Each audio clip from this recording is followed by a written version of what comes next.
I'm Nick Dalton, 37, and for 15 years, I genuinely believed my marriage to Kendra was rock solid, a fortress of trust and shared dreams. That was the fundamental lie I lived. It all crumbled at 2:47 a.m., when a discreet ping from her phone ripped through the silence of our bedroom. Kendra, my wife, didn't flinch.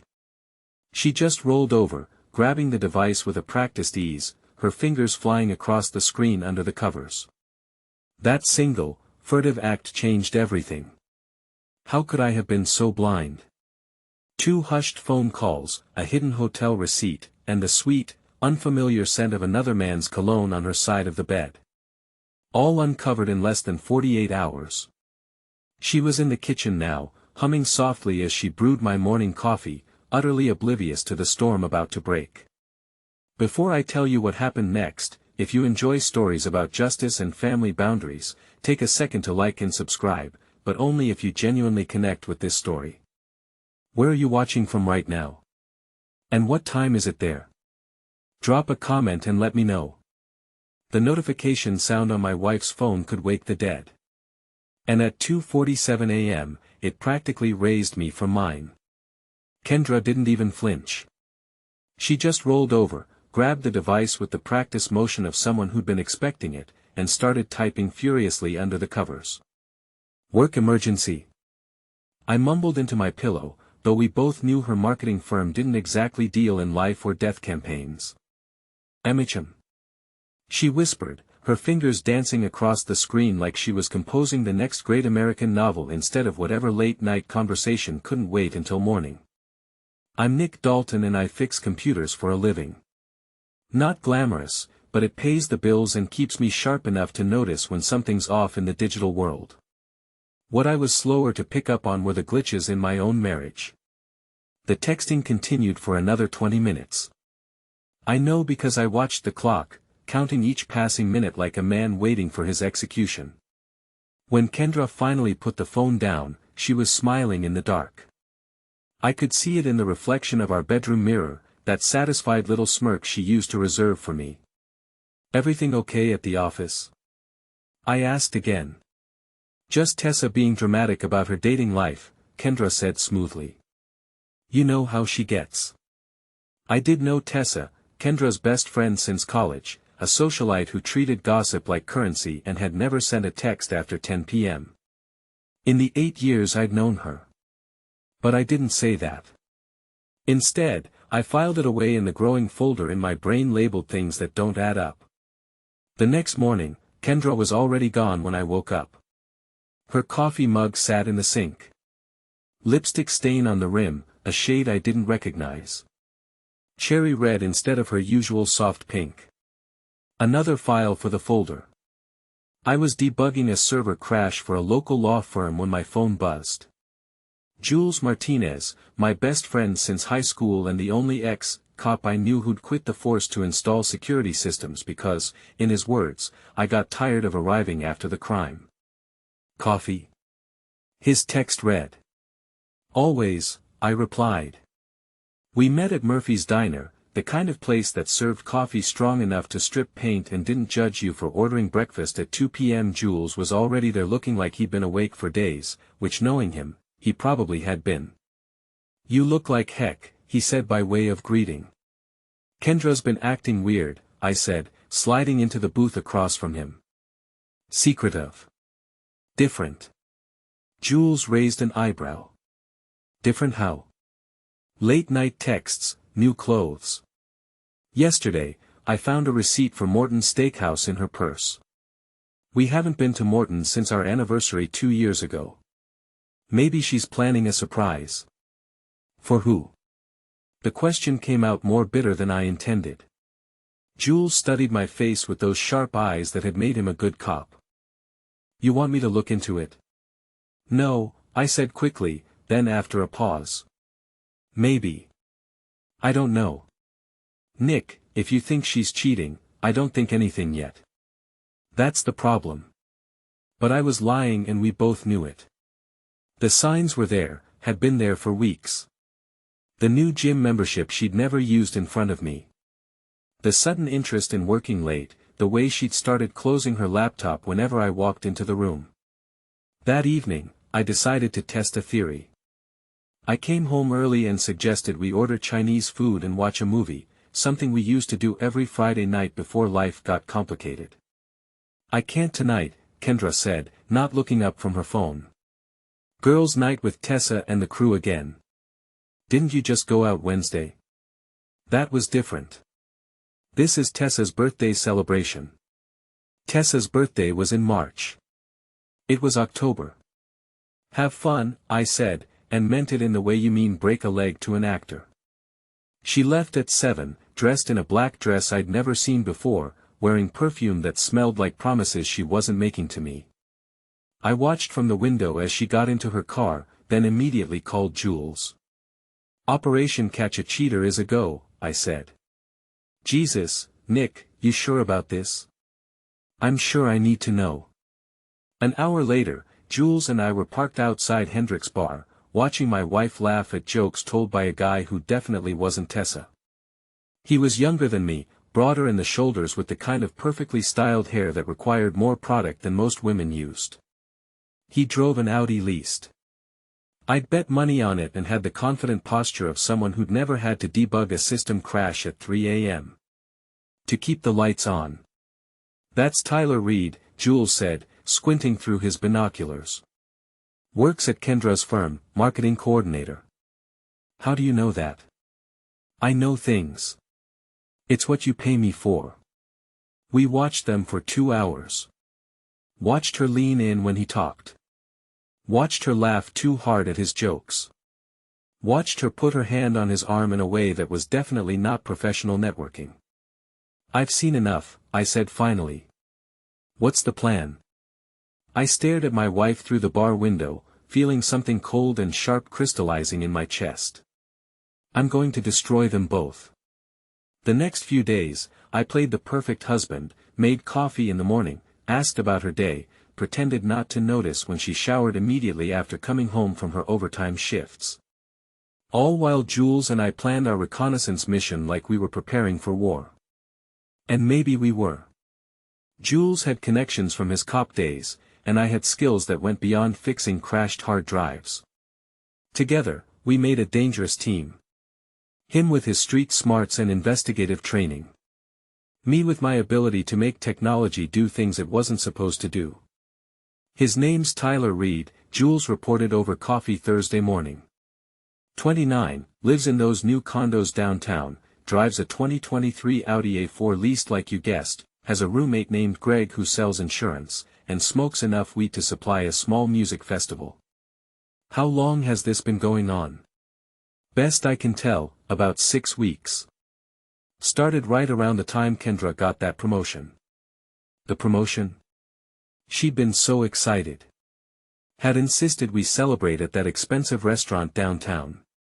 The same restaurant where apparently she'd been celebrating other things with Tyler. "I want to meet him," I said. "Nick, not to hurt him, just to see what I'm dealing with." Jules looked skeptical, but he knew better than to argue when I got that tone. "He works out at Fitness Plus on Grant Street, usually there around 6 p.m. That evening, I found myself doing something I hadn't done in months, going to the gym. I'd let my membership lapse when work got busy, but they were happy to let me pay for a day pass. Amazing how easy it is to slip back into old routines when you're motivated by the right kind of anger. Tyler was exactly what I'd expected, the kind of guy who grunted loudly during his workouts and took selfies between sets. He had one of those motivational quote tattoos on his forearm. "Success is the best revenge." The irony wasn't lost on me. I positioned myself at the bench press next to his and waited for my opportunity. It came when he was struggling with a weight that was clearly too heavy for him, his form getting sloppy as he tried to impress the college girls doing cardio nearby. "Need a spot?" I asked. "Yeah, thanks, man." I helped him through his set, playing the friendly gym buddy while studying his face up close. He had the kind of easy confidence that came from never having to work too hard for anything. The kind of guy who'd probably never had his heart broken because he was usually the one doing the breaking. "I'm Tyler," he said, sitting up and extending his hand. Nick, I replied, shaking it and noting the expensive watch on his wrist. You work around here. Marketing firm downtown, Kendra Associates. You know it? Oh, I knew it. Heard of it. Good company. Best job I've ever had, he said with a grin that made me want to rearrange his perfectly straight teeth. Great benefits, if you know what I mean. I knew exactly what he meant. We made small talk for another 10 minutes. He was everything I'd feared. Charming, confident, and completely oblivious to the fact that he was flirting with disaster.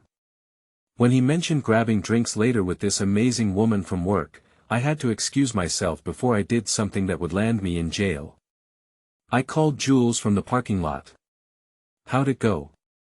He asked. He's exactly the kind of a hole you'd expect. And Jules. He has no idea who I am. That's good, right? Gives us an advantage. That's what I'm counting on.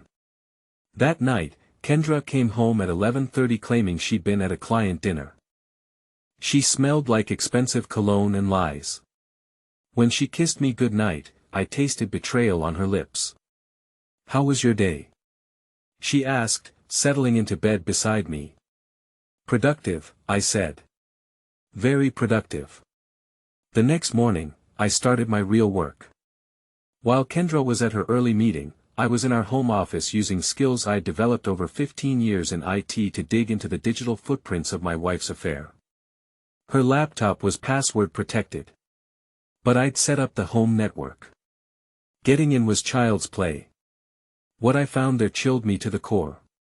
Not because it was explicit, but because it was intimate messages that went back weeks filled with inside jokes and shared secrets. Plans for weekend getaways and discussions about when the time is right. They weren't just having an affair. They were planning a future. The worst part was reading Kendra's messages, seeing a side of her personality I hadn't seen in years. She was playful, flirtatious, alive in a way she hadn't been with me in months. It was like watching a stranger wear my wife's face. I screenshotted everything, stored it in an encrypted folder, and began planning my response. If they wanted to play games, I'd show them what a real player looked like. Jules came over that afternoon, finding me in the office, surrounded by printouts and notes. Jesus, Nick, you look like you're planning to invade a small country. Something like that, I said, not looking up from my work. I need you to do something for me. Name it. I need you to find out everything you can about Tyler Reed. Where he goes, who he talks to, what his weaknesses are. I want to know him better than his own mother does. And then what? I finally looked up and Jules took a step back at whatever he saw in my eyes. Then we're going to teach him that some games have consequences. By the following Monday, Jules and I had compiled a dossier on Tyler Reed that would have impressed the FBI. The kid was an open book, social media accounts with minimal privacy settings, a predictable routine, and the kind of arrogant confidence that made him sloppy about covering his tracks. He lived in Unit 412 at the Meridian condos, drove his leased Audi like it was a Ferrari, and had a weakness for expensive scotch and cheap thrills. His roommate Greg was exactly as advertised. An insurance salesman who spent more on marijuana than most people spend on groceries. But most importantly, Tyler had no idea what he was dealing with. His building has smart locks, I told Jules as we sat in my office reviewing our intelligence, connected to the same network as the building's other systems. Security cameras, elevator controls, even the fire alarm system. Please tell me you're not thinking what I think you're thinking. I'm not going to hurt anyone, I said. But if someone were to accidentally trigger the fire alarm in his building at say 3 a.m. every night for a week, that wouldn't be my fault, would it? Jules shook his head. You're playing with fire, Nick. No, I'm playing with Tyler. Fire would be too easy. That night, I put the first phase of my plan into motion. While Kendra was at another client dinner, I had stopped pretending to believe her lies. I was in our basement setting up equipment that would make the next few weeks very interesting for Mr. Tyler Reed. The beauty of smart home technology is that it's only as secure as its weakest link. And Tyler, like most people his age, had connected everything in his condo to his network without bothering to change the default passwords. At exactly 3:17 a.m., every smart device in Tyler's apartment came alive at once. His sound system blasted death metal at maximum volume. His smart light strobed like a disco. His coffee maker started brewing. His robotic vacuum began its cleaning cycle, bumping into furniture and walls.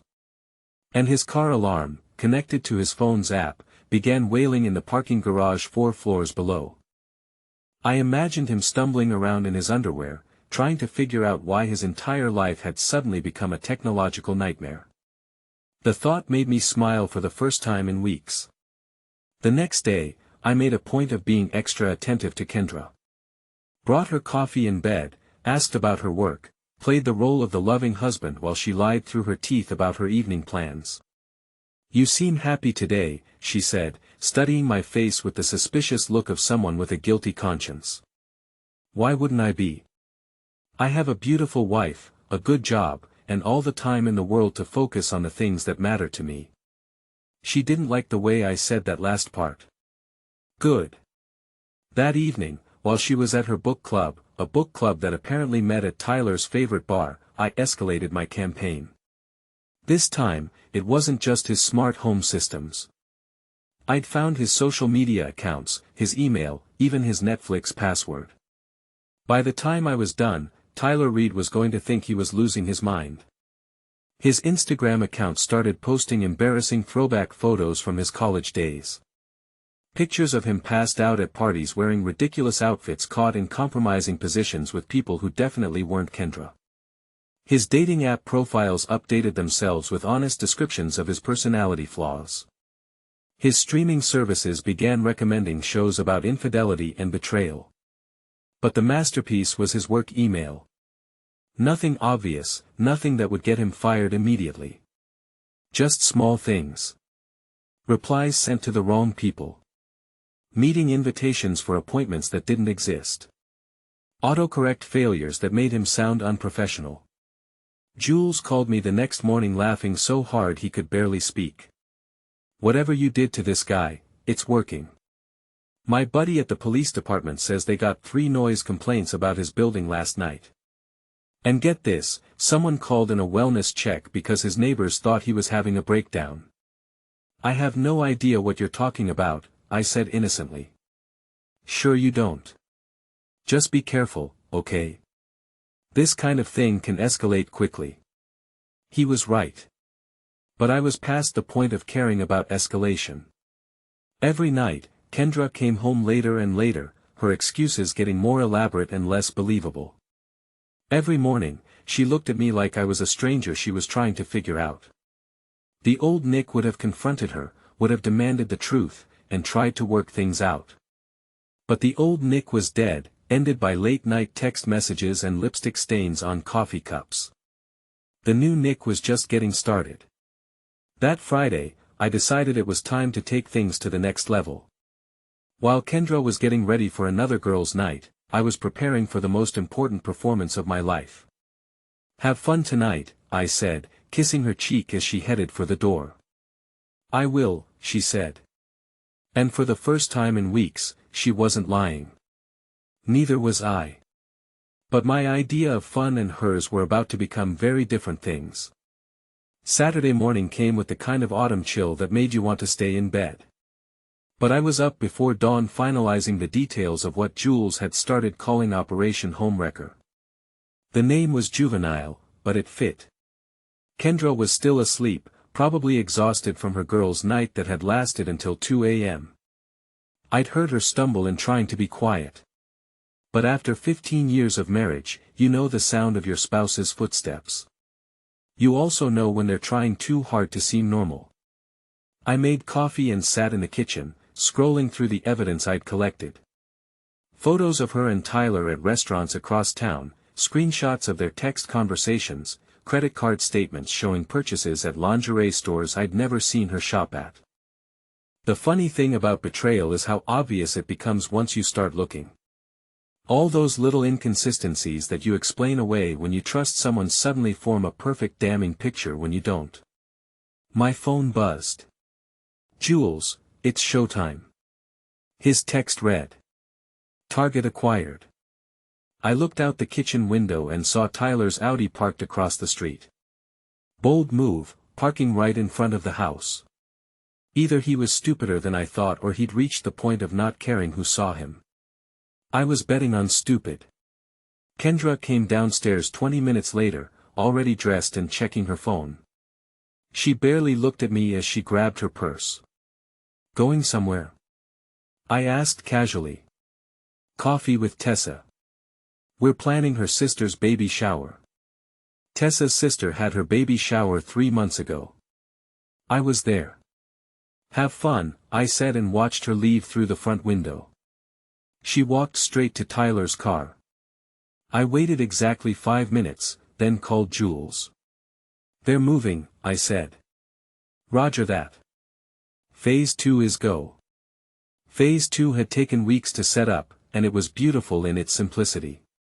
While I'd been playing with Tyler's smart home systems, Jules had been doing what he did best, gathering intelligence and making connections. It turned out Tyler Reed had made enemies.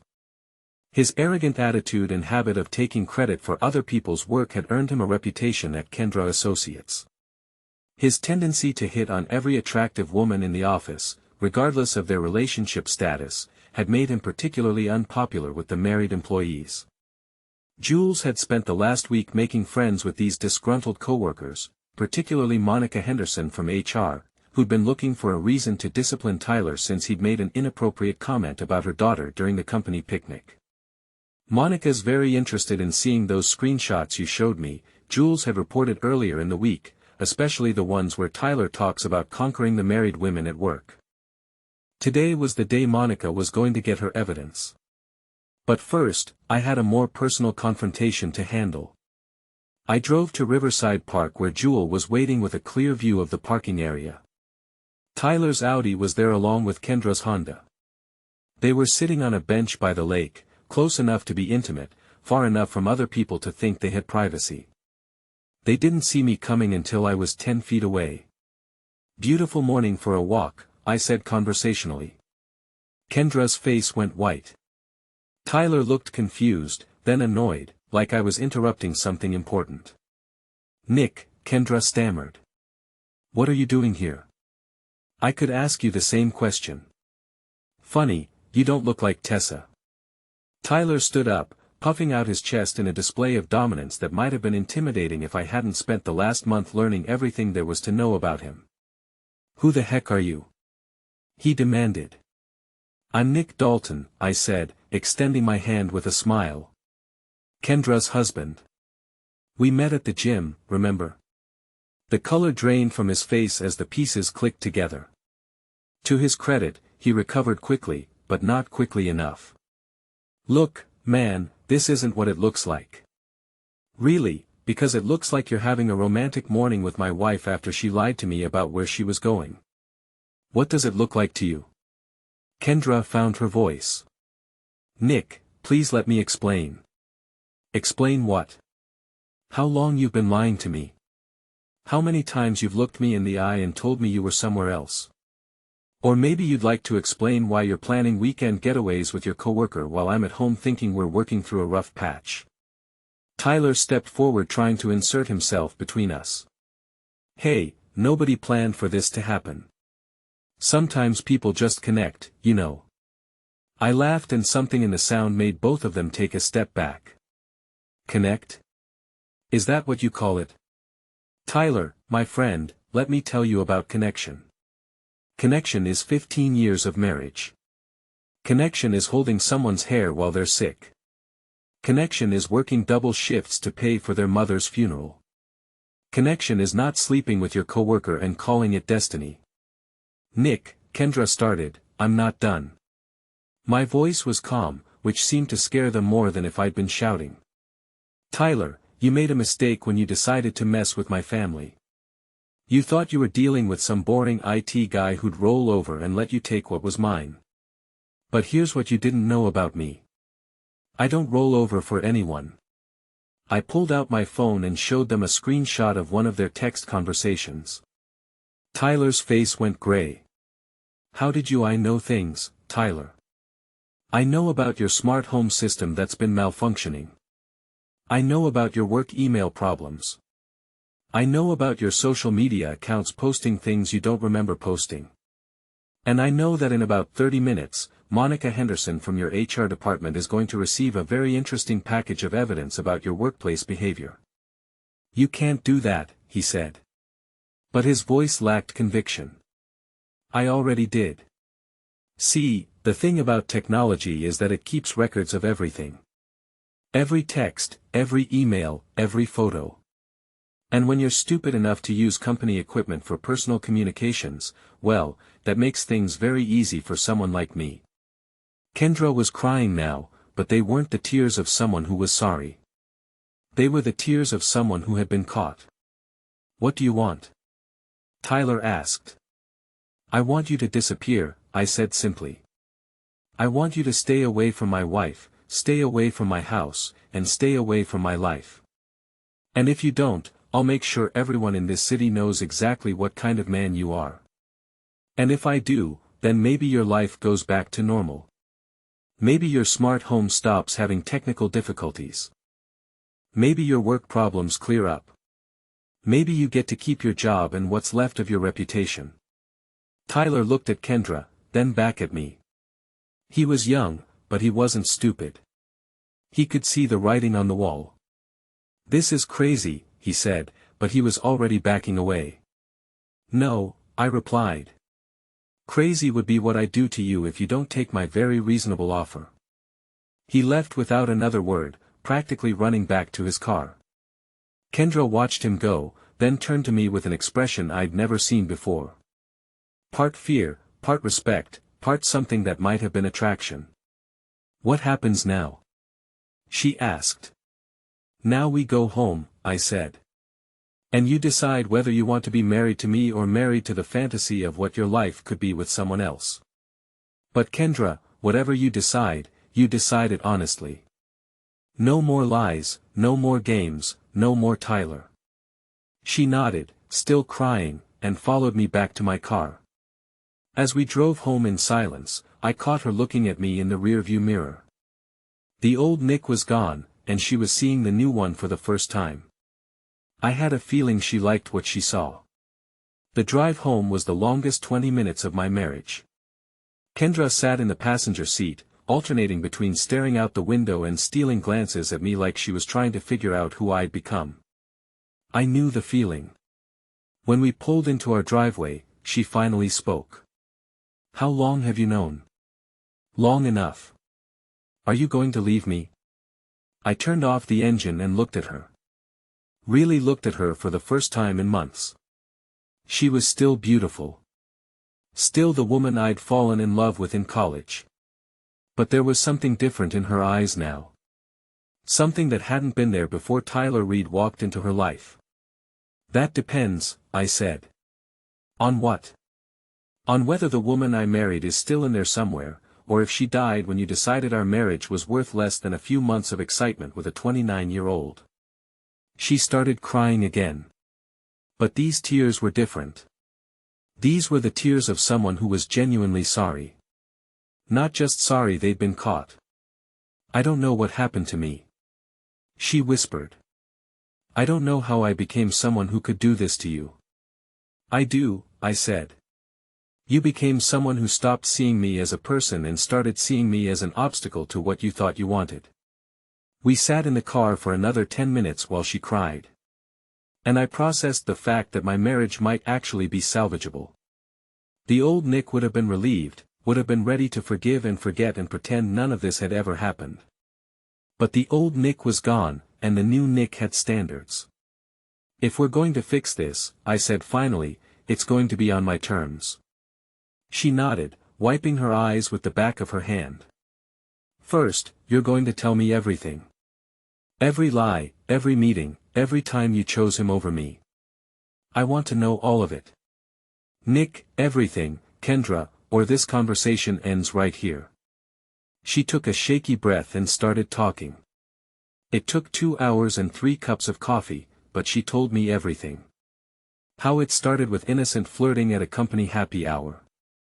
How Tyler had made her feel young and desirable in a way she hadn't felt in years. How the thrill of sneaking around had taken over her life. How she kept going back even when she knew it was wrong. How she'd convinced herself that what I didn't know wouldn't hurt me. The worst part, she said when she was finished, is that I knew it was wrong the whole time. Every lie I told you, every time I came home and pretended everything was normal, I knew I was destroying something good for something that was never going to last.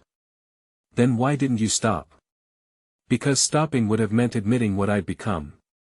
And I wasn't ready to face that. I understood that better than I wanted to admit. I'd spent the last month becoming someone I didn't recognize either. The difference was I liked who I'd become. What happens to Tyler? She asked. Tyler's not your problem anymore. He's mine. My phone buzzed. A text from Jules. Package delivered. Monica says to tell you that Kendra Associates takes workplace harassment very seriously. I showed Kendra the message. She closed her eyes. He's going to lose his job. He's going to lose more than that if he doesn't learn to keep his hands to himself. You planned all of this. I planned to protect what was mine. Tyler Reed made the mistake of thinking I was weak. A lot of people make that mistake. She looked at me with something that might have been admiration. When did you become so ruthless? When my wife started sleeping with her coworker and lying to my face about it, the words hit her like a physical blow. But I wasn't done. You want to know what the real tragedy is, Kendra? It's not that you had an affair. People make mistakes. People get tempted. People do stupid things. The tragedy is that you looked at me at us and decided we weren't worth fighting for. You decided I wasn't worth the truth. That's not true. It is true. For 2 months, you woke up next to me every morning and chose to lie. You kissed me goodnight and chose to lie. You made love to me and chose to lie. Do you have any idea what that does to a person? She was crying again, but I was past the point where her tears could move me. I'm sorry, she whispered. I'm so sorry, Nick.